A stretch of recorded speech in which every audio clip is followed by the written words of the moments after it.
Quer saber o que eu tô aprontando aqui? Entre no nosso site e acesse o FIB Dicas. Eu já postei um monte de vídeos lá falando dos cursos da FIB. Eu tô te esperando no FIB Dicas, hein? Até mais! É com muito prazer que iniciamos mais um programa da TV FIB, apoiado pelo INEP, a CAPES e o Obeduc. A TV FIB, preocupada em disseminar o conhecimento de forma crítica e reflexiva, nos coloca em contato com o mundo acadêmico, universitário da pesquisa e nos oferece este espaço de diálogo para trazer profissionais, pesquisadores de várias áreas do conhecimento. A temática de hoje, crianças saudáveis e seu desenvolvimento. Trazemos para os nossos estúdios o professor doutor João Guilherme Rodrigues Mendonça, doutor em Educação Escolar pela Faculdade de Ciências e Letras de Araraquara, mestre em Educação Física pela Universidade Gama Filho, especialista em Gestão Escolar e Psicomotricidade, é graduado em Educação Física pela Escola de Educação Física de Volta Redonda e em Psicologia pela Universidade Federal de Rondônia. Atualmente trabalha no ensino superior na Universidade Federal de Rondônia, em atividades ligadas às docências dos cursos de graduação em Educação Física, Psicologia e Pedagogia. Atualmente também é docente do mestrado profissional em Educação Escolar e no curso de pós-graduação Lato Sensu em Educação Infantil da UNIR. É também membro de estudos dos grupos de estudo do desenvolvimento da cultura corporal da UNIR e do Núcleo de Estudos da Sexualidade da Unesp. Seja bem-vindo, professor Dr. João Guilherme. Obrigado.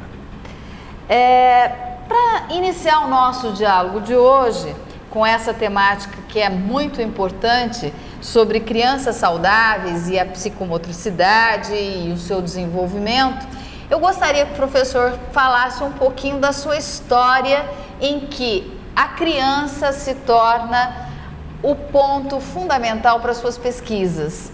A criança, a mulher, a família, que tem muito a ver com a sua primeira faculdade, que é a de Educação Física, que nos bastidores nós estávamos conversando e o professor dizia que enquanto professor de Educação Física ele sentiu necessidade de buscar outros cursos e aí a psicologia para dar conta de trabalhar com a criança e verificar como é que essa criança poderia se tornar mais saudável, como é que ela poderia trabalhar em seu desenvolvimento. Você pode falar para a gente?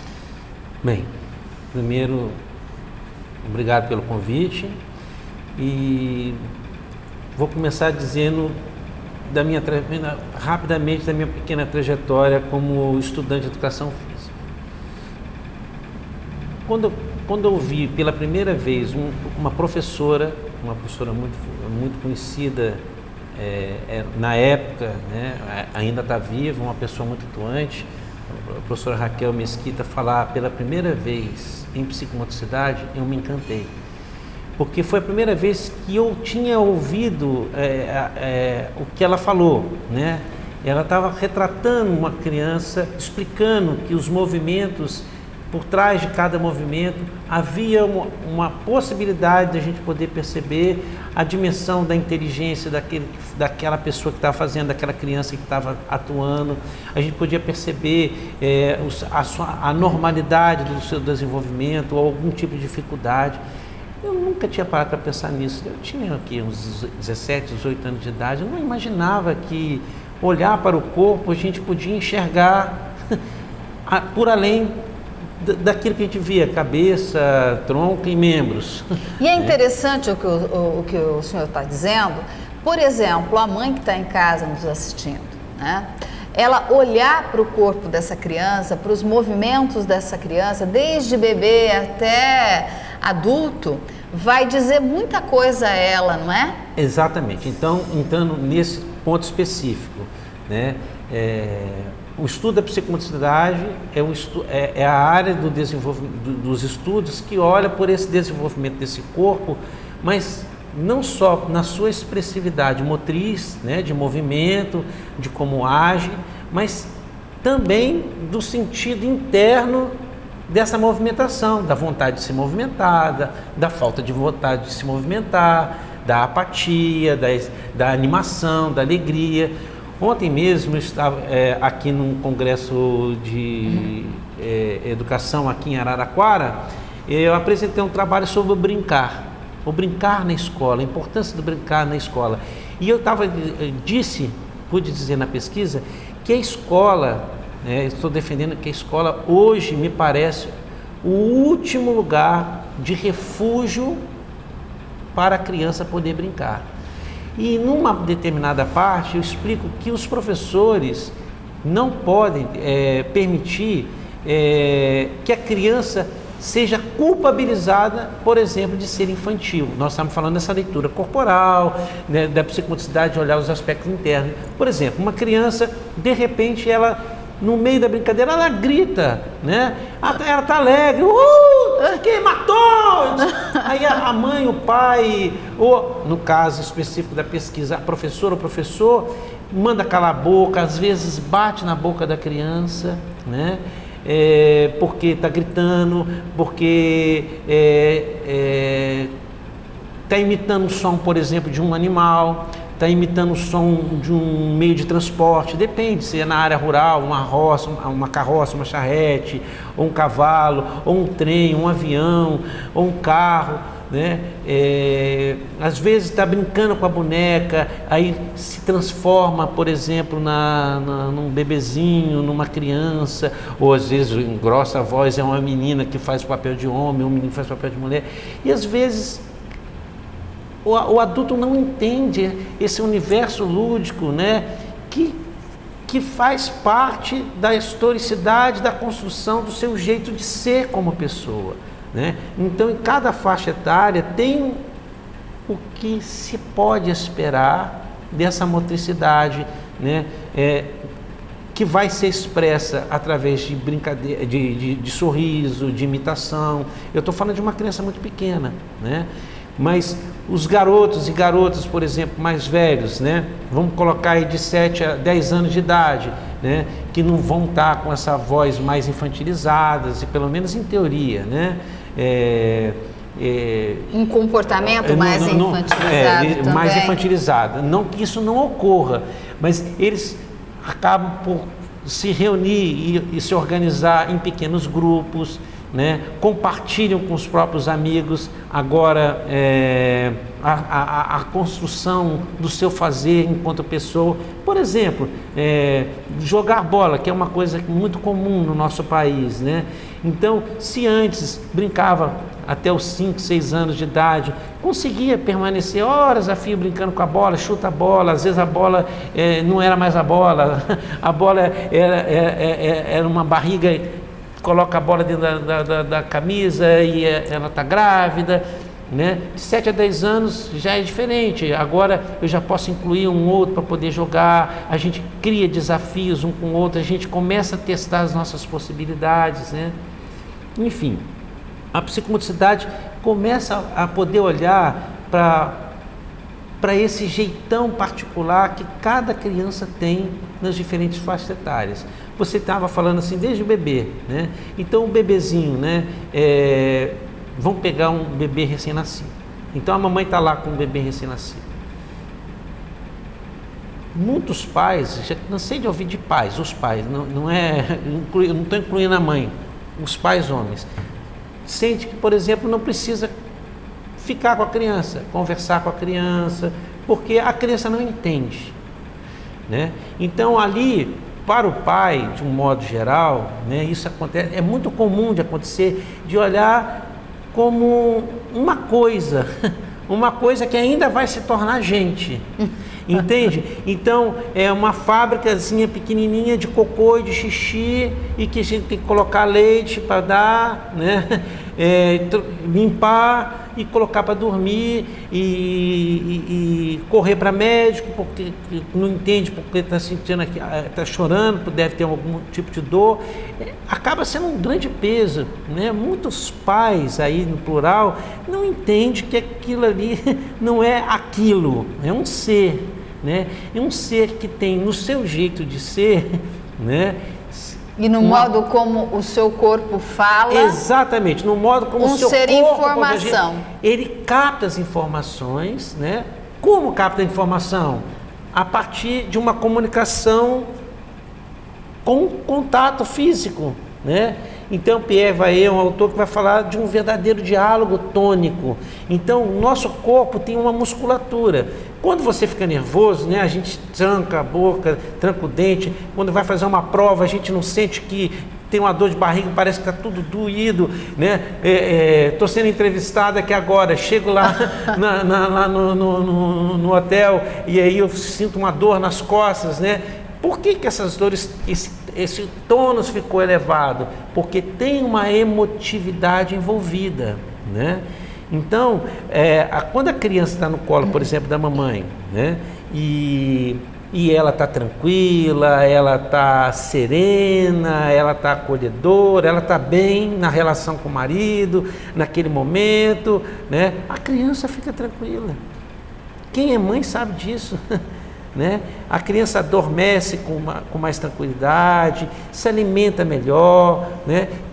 Salvo se tiver algumas dificuldades, né? Mas eu estou colocando de desenvolvimento normal. E um pai, quando pega, coisificando a criança, como pega, né, aqui na taça, para proteger, para não deixar cair, porque não pode quebrar a taça, não pode deixar machucar a criança, mas é porque é uma coisa, a criança fica com essa memória, esse registro. Pensa, uma vez tocar desse jeito, pode ser que não tenha nenhuma implicação. Agora pense, 5 anos, 6 anos, como é que um pai vai colocar, ou um pai, uma mãe vai colocar a criança no colo, vai poder brincar, vai tocar com carinho, com afeto, né, no corpo, para poder acolher com afetividade. Ou até toca, mas não sabe tocar? Então, o que será saber tocar? Então, estamos num ponto importante aí, né? Que isso também tem a ver com a questão do brincar, né? Só fazendo uma parte, o professor é brinquedista. Ele atua como psicólogo clínico e é brinquedista. O que é ser brinquedista, professor? É aquele que brinca com as crianças, né? Por exemplo, em várias instituições, né? Por exemplo, nos presídios, nos hospitais pediátricos, né? Para ter uma brinquedoteca. Eu nunca trabalhei na brinquedoteca porque eu sou funcionário da Universidade Federal de Rondônia, mas sempre trabalhei ajudando nas pesquisas e orientando, né? Como fazer uma brinquedoteca. Como trabalhar, como montar a brinquedoteca, como atuar na brinquedoteca, né? E professor, só te interrompendo e fazendo uma pergunta. A brinquedoteca no presídio, a brinquedoteca na escola, mas e uma brinquedoteca em casa? Como teria que ser uma brinquedoteca em casa? Porque os pais também teriam que ser brinquedistas. Deveria ter um curso para isso, não? Olha, se nós, eu também sou pai, se nós tivéssemos a chance, como esse seu programa, né, de trazer pessoas que falam de coisas simples do nosso cotidiano, né? Eu, por exemplo, não tive as informações para poder ser pai. Eu aprendi porque, por um acaso, eu fui ser professor universitário. Mas se eu não tivesse sido professor universitário, tivesse sido engenheiro como meu irmão, o outro tecnólogo em laticínio, não tem formação. Eu estou falando de duas realidades muito próximas de mim, né? Não tiveram nenhuma preparação para poder olhar para a criança. Às vezes eles falam assim, isso é muita frescura. Eles falam, isso é muita frescura, né? Mas, que frescura? Essa questão do brinquedista dentro de casa. Talvez não transformar numa brinquedoteca um determinado espaço da casa, até porque as casas estão cada vez menores, os espaços. Mas permitir que seu filho, sua filha, né, possa e deva ter preservado aquilo que é da natureza humana. O que é da natureza humana? Tem um antropólogo chamado Huizinga que fala que nós somos lúdicos. é da natureza humana, a gente nasce assim, sabe? Papai do céu quis que nós, quando fôssemos seres humanos, a dimensão do brincar, do divertir-se, de jogar, é inerente à existência do bicho que a gente é. Então, em cada etapa do desenvolvimento, tem brinquedos que são específicos, próprios às crianças. Aí os papais aí não é para sair correndo para comprar brinquedo pedagógico, não que não se possa ter brinquedo pedagógico, não é disso que eu estou falando. Então, crianças gostam de brincar, bebezinhos gostam de brincar de encaixe, de colocar objeto na boca, que são brinquedos, os mordedores são brinquedos que vão ajudar, aí os fonoaudiólogos, os dentistas vão explicar a sua importância também na estimulação da boca. Nem vou entrar nesse detalhe, mas é um brinquedo, porque faz parte da exploração do próprio corpo. Depois a criança começa a engatinhar, então brinquedos que elas são convidadas a engatinhar. Eu tive a oportunidade de comprar um cachorrinho que falou assim: quer brincar comigo? Vem me pegar, quer brincar comigo? Vem comigo. Aí o cachorrinho andando, meu filho engatinhando e atrás tentando pegar o cachorrinho. Então existem brinquedos específicos para aquele momento, que estimula aquela motricidade que está conquistando. A sua criança está começando a ficar sentada, consegue ficar sentada sem ajuda, então as mãos estão sem ajuda, então as mãos estão soltas. Então brinquedos que ela possa pegar, aqueles molhos de chave de plástico, né? Brinquedos que ela possa tentar enfiar, né, dentro. Depois começa a andar, né? Então a casa não precisa comprar brinquedos nesse momento, mas de repente vamos tirar objetos que não servem com a função de brincar. Então, eu nunca esqueço, na casa de um amigo que eu fui, que ela fazia coleção de objetos de cristais, miniaturas de cristal. Tinha uma mesa grande na mesa de centro da sala, e aí o filho pequeno vivia levando tapa na mão, batendo na bunda. Já falei que não pode mexer aí, menino. Mas o menino andando, né? Mal começando a conquista da linguagem, precisa explorar o andar, obviamente, apoiou na mesa, tem um objeto que encaixa na própria mão, ele vai pegar, mas não tem controle, não tem a capacidade de atenção que o adulto tem. Então, dentro da sua linha, temos que montar uma brinquedoteca, de repente não montar uma brinquedoteca, mas criar um espaço de permissividade para que esse corpo possa se divertir, possa explorar o meio, possa também se vincular com o papai e com a mamãe, porque de repente não dá nem para a gente poder se encontrar.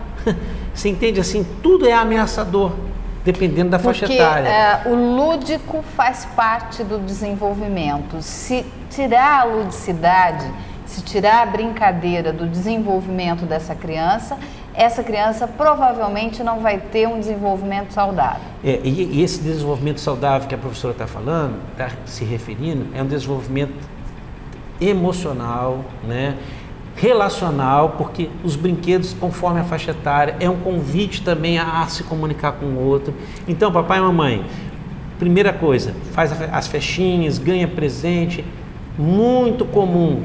Das casas de pessoas mais pobres às mais ricas, os pais guardam aqui os brinquedos na caixa, em cima do armário, do guarda-roupa, né? E eventualmente permite que a criança possa brincar. Depois o pai e a mãe guardam na caixa, colocam em cima do guarda-roupa. Se o brinquedo é para criança, ela precisa ser explorada naquele momento. Depois que ficar adolescente, ela não vai usar. Você vai doar esse brinquedo para outra pessoa e seu filho e sua filha não explorou, né?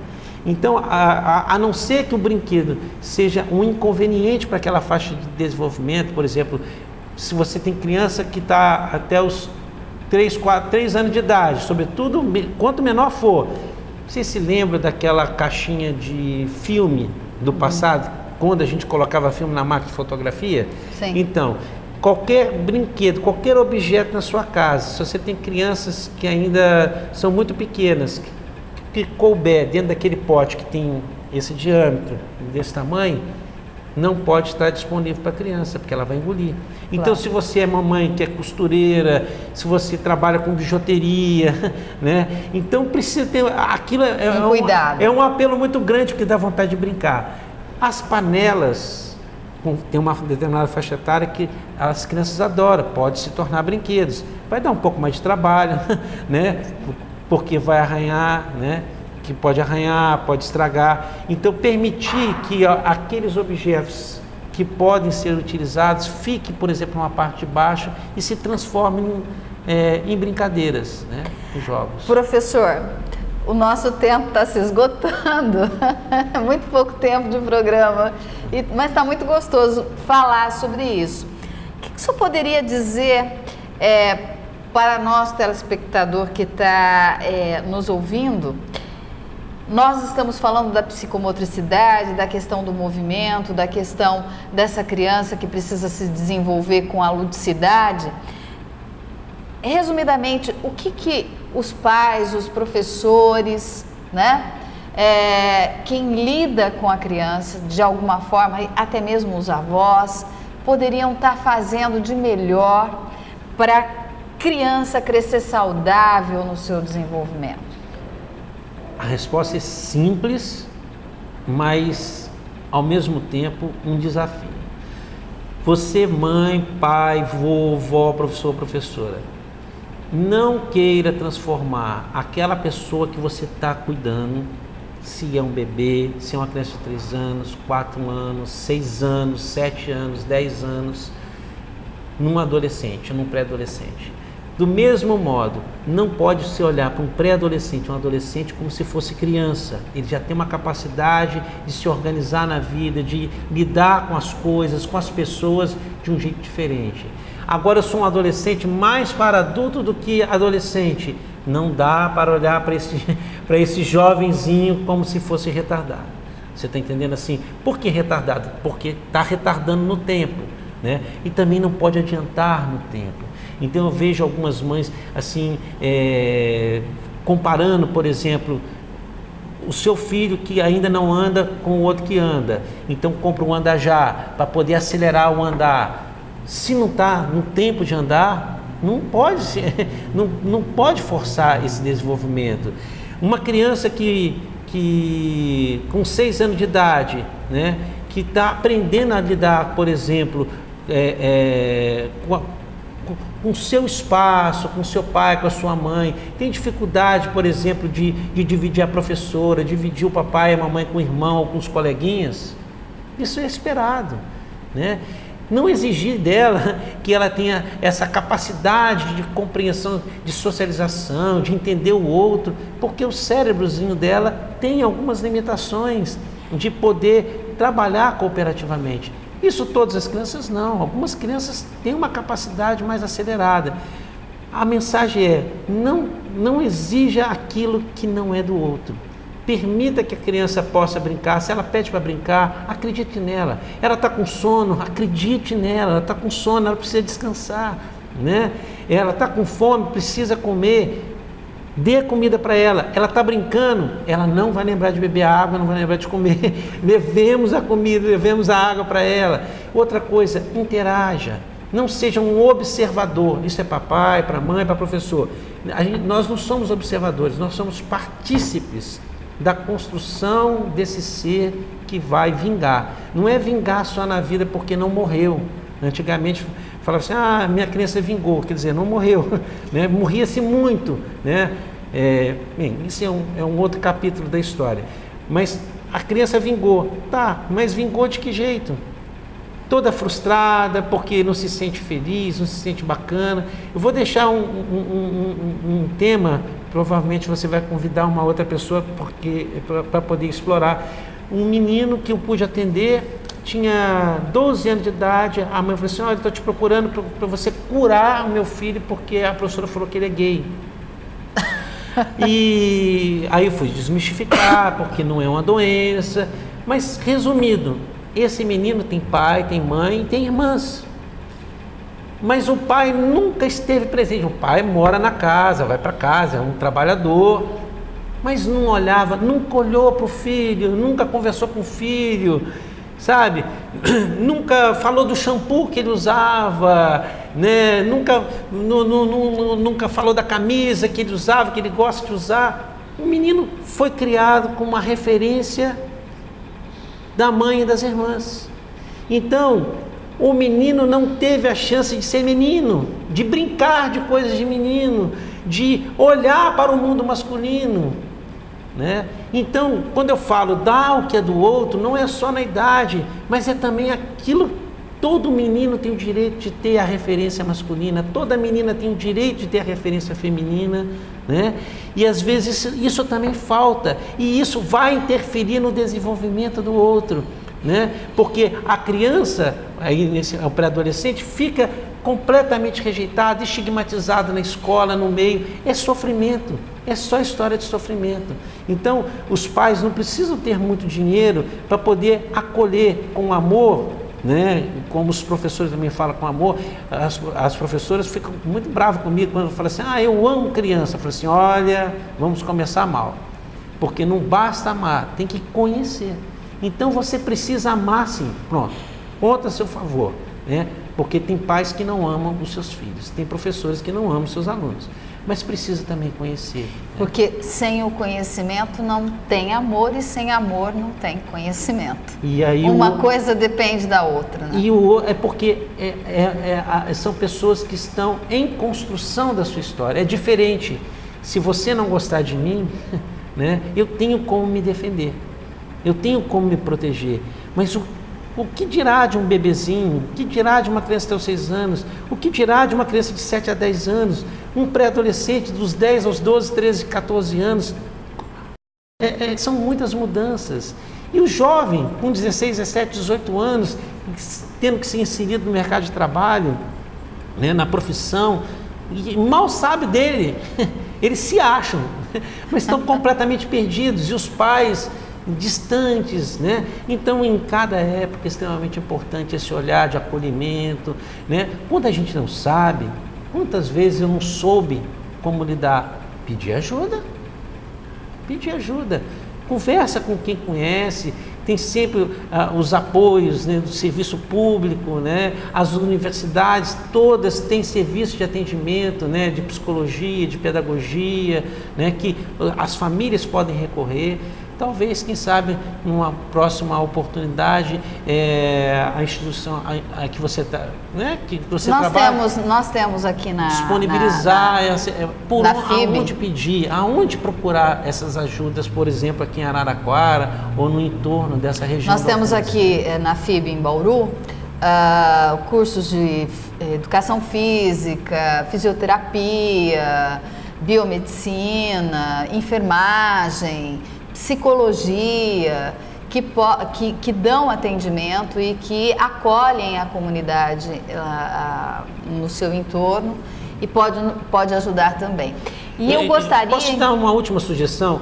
Reúna-se nas associações de bairro, faça o movimento das mães e dos pais, e aí o representante da associação dos moradores convidar os professores para ir até a comunidade e fazer um encontro comunitário, ou com um psicólogo, ou com uma professora, ou com um professor, ou com um fisioterapeuta, ou inclusive ou com médico, com os graduandos, né? Os próprios estudantes podem estar construindo um trabalho, assim, não levar nada pronto. Vai no primeiro encontro com a associação, veja qual é o desejo de vocês. A universidade pode se programar, pode se organizar e prestar um serviço de grande relevância para poder permitir que vocês se sintam um melhor pai, melhor mãe, né? Um professor e um professor também. Né? Professor João Guilherme, olha, foi muito bom conversar. E eu gostaria de pedir, se o senhor tiver um e-mail para passar para o telespectador que quiser entrar em contato. Tudo bem que o senhor mora em Porto Velho, mas hoje com as novas tecnologias é a mesma coisa que estarmos presentes, né? O WhatsApp, o e-mail. Tá bom. Por favor, o senhor poderia nos passar? Então vou passar o meu e-mail para vocês. grmendonca@bol.com.br. Muito obrigado pelo convite. Espero ter contribuído um pouquinho aí para vocês. Nossa, nós que agradecemos, e certamente quando ele estiver por aqui novamente nós vamos convidá-lo para conversar mais um pouco. E, inclusive sobre o seu trabalho em relação à mulher e criança, nas revistas, como é vista a representação da mulher da década de 40, 50 até a década de 80, que é o seu pós-doc agora que você está trabalhando? O meu pós-doc agora eu estou trabalhando quem são as mulheres que colonizaram o município de Porto Velho, Rondônia, no início do século XX. Que bacana. Então, nós vamos trazê-lo novamente. Eu que agradeço a sua presença, agradeço a presença dos telespectadores que ficaram conosco até esse momento. Qualquer dúvida, sugestões, podem entrar em contato com reginamomesso@uol.com.br e até mais.